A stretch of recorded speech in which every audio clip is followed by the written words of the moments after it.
A condensadora é uma peça fundamental em um ar-condicionado split, pois ela faz a condensação do fluido refrigerante e retira o calor para o meio externo. Fala mecânicos e mecânicas, meu nome é Cassiano e hoje eu vou trazer para vocês algumas informações sobre condensadora de ar-condicionado. Dúvidas de como ela funciona, o que tem dentro, o que passa ali dentro. Preciso ter cuidado, posso colocar na chuva. Então hoje esse vídeo vai tirar todas as suas dúvidas sobre condensadora. Até porque no momento que você vai comprar um ar-condicionado split, você também precisa se atentar a esse modelo. Porque existem modelos tipo bujão, que a exaustão é feito para a vertical, ou seja, para cima. E também existe o modelo em que a exaustão sai pela horizontal. Então você precisa ter aí alguns cuidados básicos. Se você vai colocar na sua varanda, pode ter planta ou animais, tá? Então é muito importante que você saiba na hora de você comprar o seu ar-condicionado. Então como que funciona a sua condensadora de ar-condicionado, tá? Basicamente, lá dentro tem um compressor e esse compressor succiona o gás em baixa pressão e temperatura no final do evaporador e ele comprime, ou seja, eleva a pressão desse fluido refrigerante, ainda na forma gasosa, para o condensador. O condensador é uma peça que é um trocador de calor, ou seja, o fluido refrigerante, o gás, ele passa por dentro da tubulação do condensador e ali existem várias aletas para poder aumentar ali o espaço, para poder o calor se dissipar melhor, tá? E existe também ali um ventilador que faz a exaustão, ou seja, ele succiona o ar do ambiente externo contra a serpentina condensadora e faz a exaustão desse calor, tá? Na física, condensação é a passagem do estado gasoso para o sólido. Daí que vem o nome condensação, tá? O gás está em alta pressão e em alta temperatura.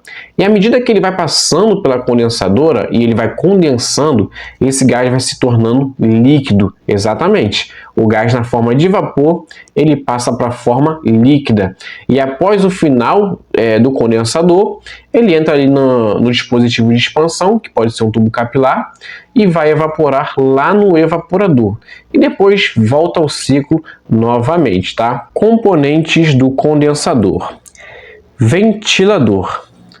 O ventilador, ele força o vento, ou seja, ele puxa o vento contra a serpentina da condensadora, que está muito quente, e ele faz a exaustão desse ar.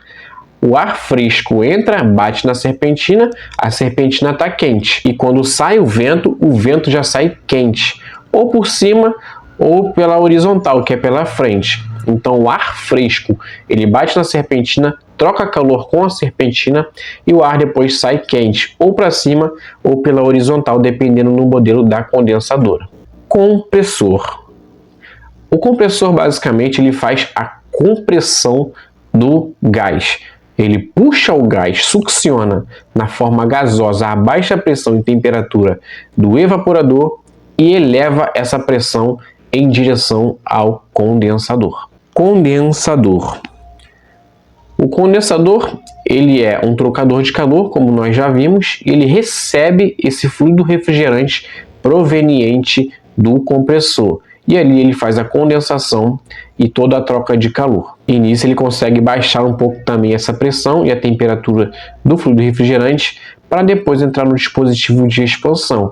E aí sim vai reduzir ainda mais a sua pressão, já preparando para a evaporação. Capacitor duplo.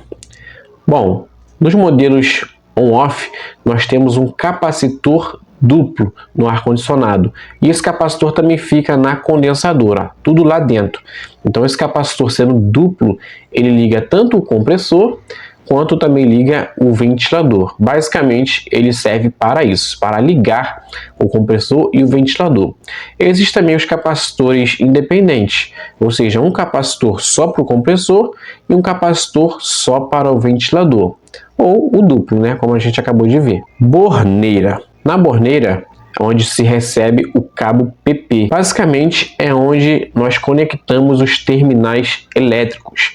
Existem condensadoras cuja alimentação é feita na própria condensadora. e depois vai a fase para evaporadora. E também um desses cabos tem que ser o sinal, ou seja, quando a placa mandar o sinal, esse sinal vem para a condensadora e arma ali tanto o compressor quanto o ventilador para poder fazer funcionar o ar-condicionado. Existem modelos de borneira que a alimentação elétrica é feita na parte de dentro, ou seja, na evaporadora. E o que vai para a condensadora é só os 220 ali, dependendo da voltagem, que já é para poder ligar o compressor e o ventilador. Válvulas de alta e baixa pressão. As válvulas de alta e baixa pressão é onde é conectado as tubulações de cobre, as tubulações que vão para a evaporadora. Ou seja, geralmente a expansão, o tubo de expansão ou tubo capilar, ele fica na condensadora em diversos modelos. Então, quando sai da condensadora, o gás já sai evaporando. E aí ele sai naquela tubulação mais fina, que é a tubulação de líquido, que nós chamamos. E ali você tem que ter um tubo esponjoso para poder envolver essa tubulação para não ter perda de eficiência.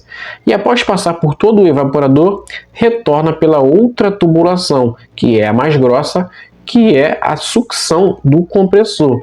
Então essas válvulas ficam ali na condensadora e de fábrica essas condensadoras, dependendo do porte ou da capacidade em BTUs, elas já vêm com gás. Algumas não vêm.